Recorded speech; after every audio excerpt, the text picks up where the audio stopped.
प्यारे बच्चों, एक जंगल में बिल्लियों का एक गिरोह रहता था। सब बलियां एक दूसरे की बहुत अच्छी दोस्त थीं। वो मिलजुल कर खेलती थीं और खाने पीने के लिए इकट्ठी बाहर जाती थीं। सर्दियों का मौसम आ गया था, ठंड बहुत बढ़ गई थी, मगर बिल्लियों को खाने की तलाश में घर से निकलना ही पड़ता था। उनमें एक बिल्ली थी जिसका नाम मनु था। मनु थोड़ी सुस्त थी। वो हमेशा सोचती कि काश उसे घर बैठे ही खाना मिल जाए और बाहर ना जाना पड़े। मगर जब बाकी बलियां इसे बुलाती तो वो मजबूरी में साथ चली जाती। एक दिन मनु सोकर उठी तो उसने कहा कि इसकी टांग में दर्द है। बाकी बिल्लियों ने हमदर्दी से कहा कि वो आराम करे, हम खाना ले आएंगे। वो बाहर गई और वापसी पर मनु के लिए भी खाना लाए। मनु को वाकई थोड़ा दर्द था, मगर वो दिल ही दिल में खुश थी कि आज इसकी ख्वाहिश पूरी हो गई। बगैर मेहनत के खाना मिल गया। 2 दिन में मनु का दर्द खत्म हो गया, मगर अब वो बहाना बनाने लगी।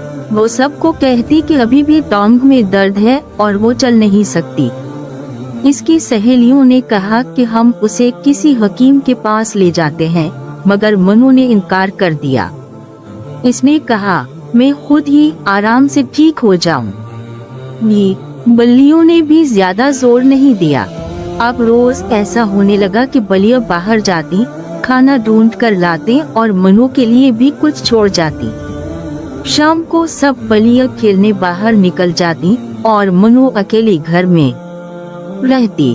उसे कभी कभार बाहर जाने का दिल करता, मगर डर लगता कि कहीं इसका झूठ पकड़ा ना जाए। एक दिन जब सब बलियां खेलने गईं तो मनु घर में लेटी थी। अचानक इसे गोश्त की खुशबू आई। इसने खिड़की से बाहर झांका तो देखा कि एक लड़का दरख्त के नीचे गोश्त फेंक रहा है। मनु के मुंह में पानी भर आया। वो सोचने लगी कि अगर वो जल्दी से जाकर ये गोश्त खा ले तो बाकी बिल्लियों को पता भी नहीं चलेगा। मनु आहिस्ता आहिस्ता दरख्तों की ओट में चपती हुई गोश्त के पास पहुंची। इसने जल्दी जल्दी गोश्त खाना शुरू कर दिया। जब तक उसने खाना खत्म किया, कोई इसे देख नहीं पाया। वो बहुत खुश थी कि इसने सारा गोश्त अकेली खा लिया।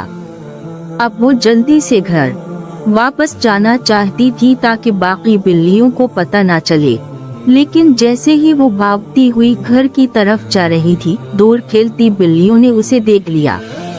वो हैरान थी कि मनु तो कहती थी वो चल नहीं सकती, फिर भाग कैसे रही है। इसी वक्त मनु का पैर एक पत्थर से टकराया और वो जोर से गिरी।